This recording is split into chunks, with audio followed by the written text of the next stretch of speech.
만나보자 만나보자 그날 아침 그 문에서 만나자 너의 등불 밝혀있는 기다린다 신랑이 천국문을 이룰 때에 그가 반겨 맞으리 만나보자 만나보자 비는 저 천국문에서 만나보자 그날 아침 그 문에서 만나자 기다리던 성도들과 그 문에서 만날 때 참 즐거운 우리 모임 그 얼마나 기쁘다 만나보자 저기 배는 저 천국문에서 만나보자 그날 아침 그 문에서 만나자 기다리던 성도들과 그 문에서 만날 때 참 즐거운 우리 모임 그 얼마나 기쁘랴 만나보자 저기 배는 저 천국문에서 만나보자 그날 아침 그 문에서 만나자 아멘.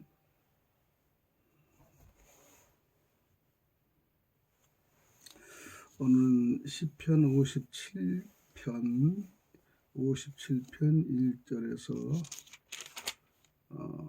11절을 읽어드립니다. 시편 57편 하나님이여 나를 긍휼히 여기시고 나를 긍휼히 여기소서 내 영혼이 주께로 피하되 주의 날개 그늘 아래서 이 재앙에 지나기까지 피하리이다.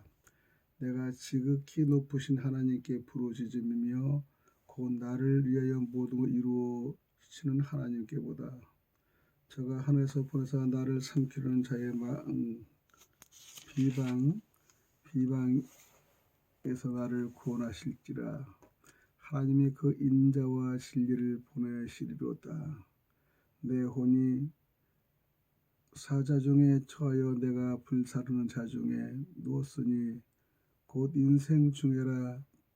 저희 이는 창과 살이요 저희 혀는 날카로운 칼 같도다.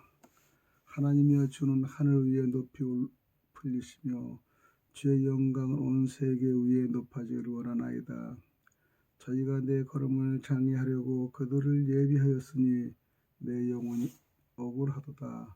저희가 내 앞에 웅덩이를 팠으니 스스로 그 중에 파셨도다. 하나님이여 내 마음이 확정되었고 내 마음이 확정되었사오니 내가 노래하고 내가 찬송하리로다. 내 영광이 낄지어다. 비퍼야 수금아 낄지어다. 내가 새벽을 깨우리라. 주여 내가 만민 중에서 주께 감사하며 열방 중에 주를 찬송하리로다. 대저 주의 인자는 켜서 하늘에 미치고 주의 진리는 공창에서 일어나이다. 하나님의 주는 하늘 위에 높이 들리시며 주의 영광은 온 세계 위에 높아지기를 원하나이다. 아멘.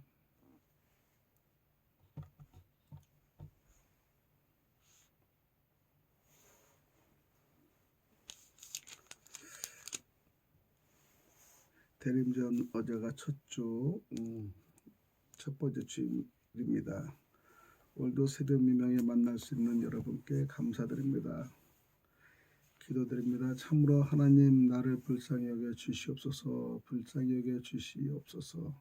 내 영혼이 주님께로 피하나이다. 이 재난이 지나가기까지 내가 주님의 날개 그늘 아래 피합니다. 가장 높으신 하나님께 내가 부르짖습니다. 나를 위하여 복수해 주시는 하나님께 내가 부르짖습니다. 하늘에서 주님의 사랑과 진실을 보내시어 나를 구원하여 주시옵소서. 나를 괴롭히는 자들을 꾸짖어 주옵소서. 오 하나님, 주님의 사랑과 진실을 보내어 주십소서. 내가 사람을 잡아먹는 사자들 한가운데 누워 있어오니 그들의 이는 창끝과 같고 화살촉과도 같고 그들의 혀는 날카로운 칼과도 같습니다. 하나님, 하늘 높이 높임을 받으시고 주님의 영광을 온 땅에 떨쳐 주시기를 원하나이다. 그들은 내 목숨을 노리고 내 발 앞에 그물을 쳐놔 내 기가 꺾였나이다. 하나님, 나는 내 마음을 정했습니다. 나는 내 마음을 확실히 정했습니다. 내가 가락에 맞춰 노래를 부르겠습니다. 내 영혼이 깨어나라.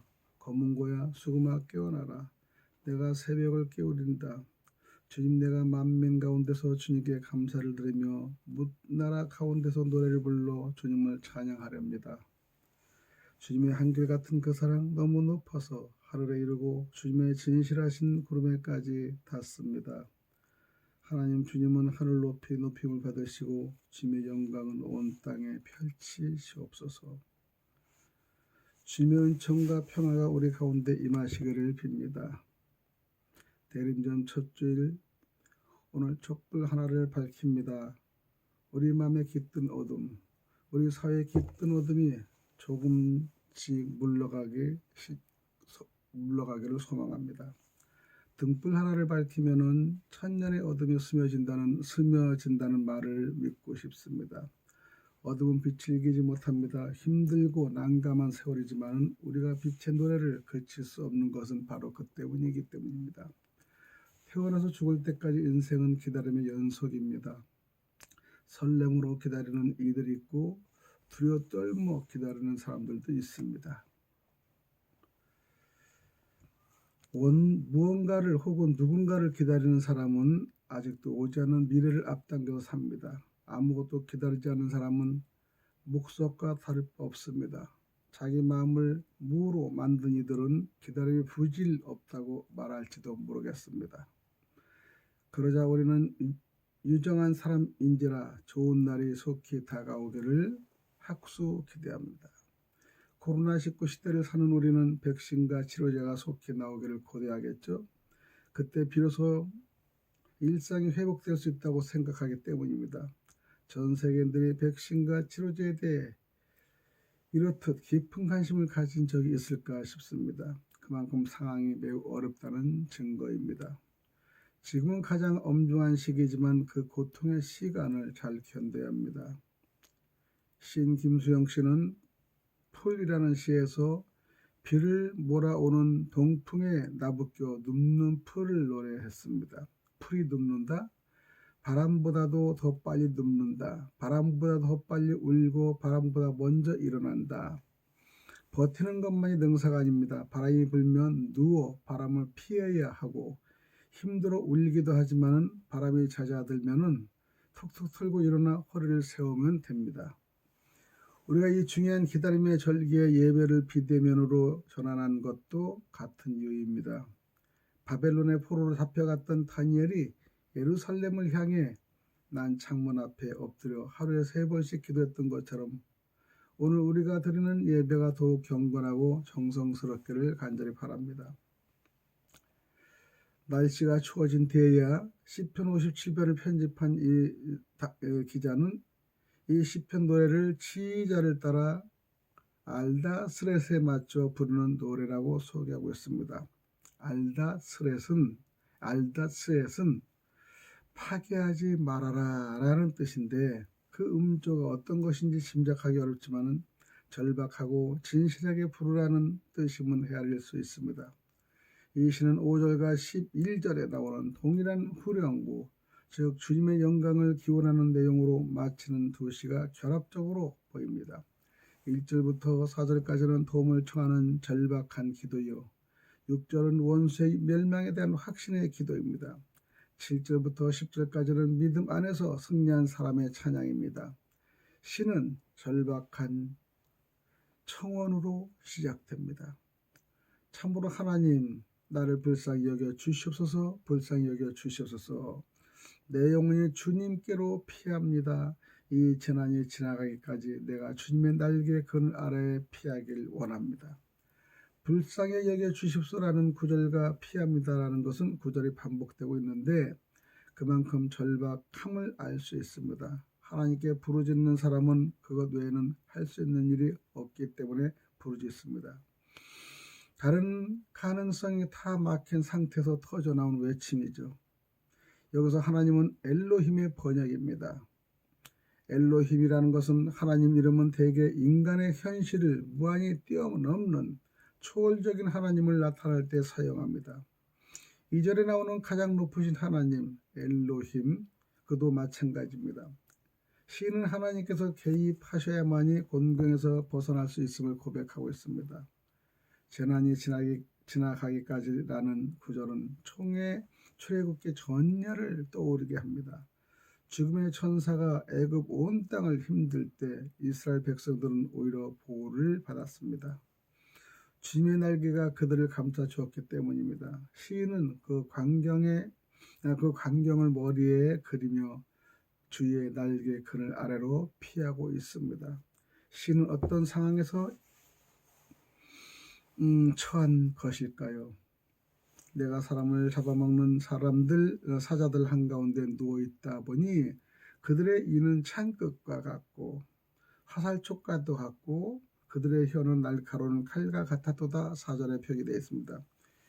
비방하고 헐뜯는 이들로 인해 그는 큰 상처를 입었습니다.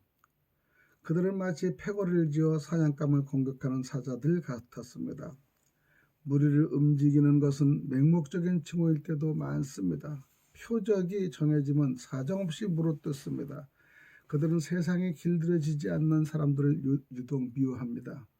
고든 사람, 맑은 사람은 자기들의 부끄러움을 비추는 거울이기 때문에 그들을 싫어합니다. 요즘 국립중앙박물관에서 한겨울 지나 봄오듯이 전이 열렸는데 새 한도는 추사 김정희 선생이 제주도에 유배되었을 때 통역관으로 일하느라 북경을 오가면서 귀한 책을 구해다 주고 하던 제자 이상적으로 세운 그려진 그림입니다. 이 새 한도는 화제서문의 논어자 한편에 나오는 새한연우 지성백구조야라는 구절이 따온 것인데 날씨가 추워진 뒤에야 소나무와 잣나무가 늦게 시듬을 알 수 있다는 뜻입니다. 날씨가 추워진 뒤에야 소나무와 잣나무가 늦게 시듬을 알 수 있다는 뜻. 나라님에게 죄를 짓고 유배되었다 하여 사람들이 한결같이 외면하는 세태 가운데 이상적은 위험을 무릅쓰고 세간의 소문에 아랑곳 없이 스승의 처지를 알뜰하게 챙겼습니다. 추사는 고마운 마음을 그 조촐한 그림 속에 담아 변함없는 제자의 마음을 기렸습니다. 참 제자와 스승의 아름다운 모습이죠.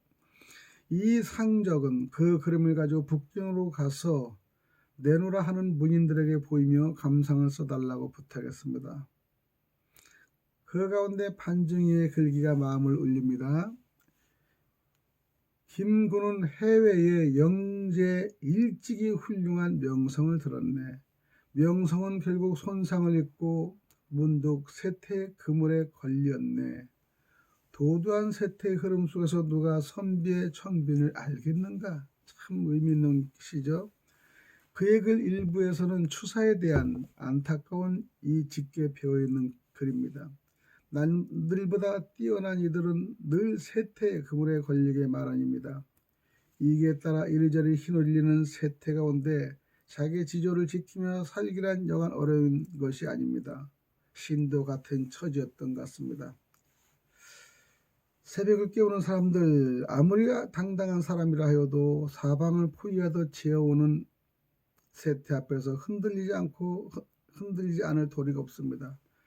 시는 증오심에 사로잡힌 이들의 창끝과도 같고 화살촉과도 같고 날카로운 칼과도 같은 혀로부터 자기를 지켜줄 방패를 하나님께 청합니다.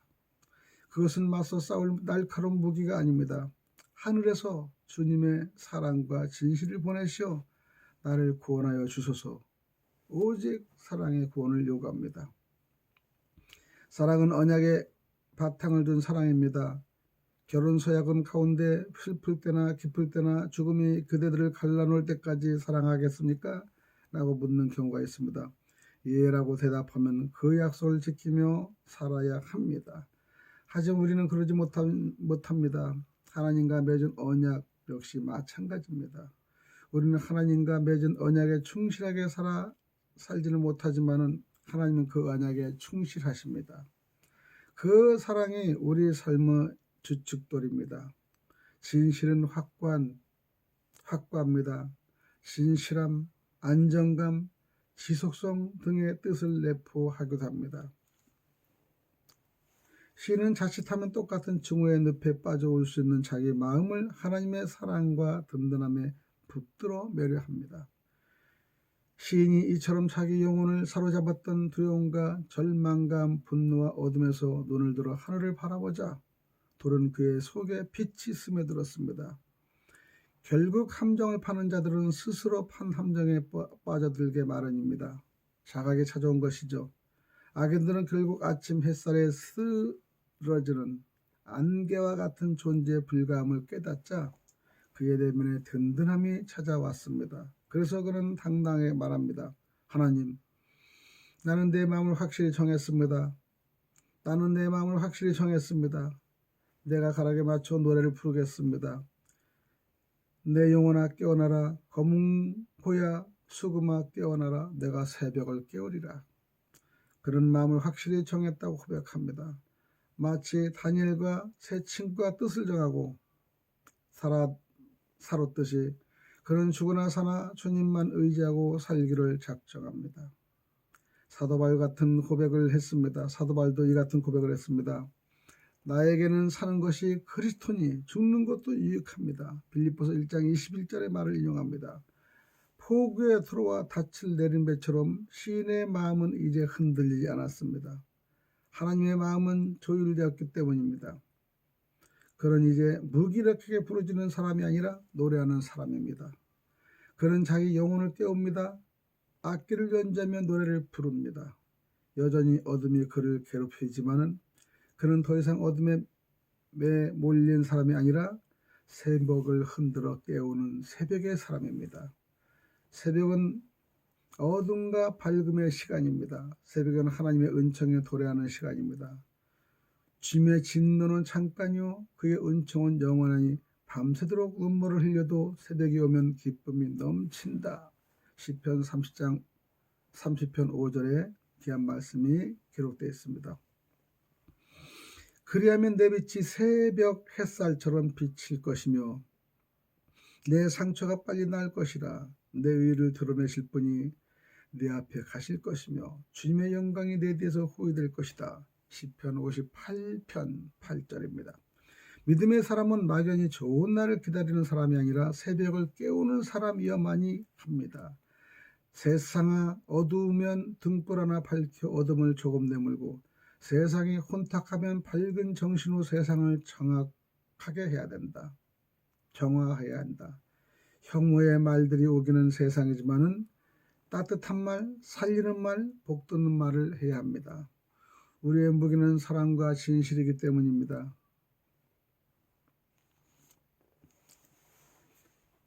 또 햇살 같은 사람을 말합니다. 시인이 처한 상황은 별로 달라진 것이 없었습니다. 그러나 그의 마음은 달라졌습니다. 두려움과 우울은 더 이상 지배권을 행사할 수 없습니다. 그 부르짖는 사람이 아니라 노래를 부르는 사람이고 어둠에 매말린 사람이 아니라 새벽을 깨우는 사람입니다. 마침내 그의 입에서 놀라운 고백이 나옵니다. 주님, 내가 만민 가운데서 주님께 감사를 드리며 문나라 가운데서 노래를 불러 주님을 찬양합니다. 주님의 한결같은 그 사랑 너무 높아서 하늘에 이르고 주님의 전실하신 하늘에까지 닿습니다. 신의 이런 고백이 우리의 고백이 되면 좋겠습니다. 어둡고 암흑했던 시절 세상의 무게가 온통 우리를 짓눌릴 때 우리는 신경림 선생님 시에 대한 기대에 만든 노래를 부르며 그 무감을 덜어내고도 해봅니다. 너는 햇살이었다. 산다는 일 고달프고 답답해도 내가 있는 곳 찬란하게 빛나고 내가 가는 길 환하게 밝았다. 이 노래에서 햇살처럼 사람의 마음을 밝혀주는 너가 누구인지 모르겠지만 믿음의 사람은 바로 이런 사람이 되어야 합니다. 그때 비로소 하나님의 영광이 드러날 것입니다. 우리는 잠시 떨어져 있지만 마음은 더욱 가까워져야 합니다. 누군가 어이 하고 발신을 내면 저구에서 어이 하고 응답하면 됩니다.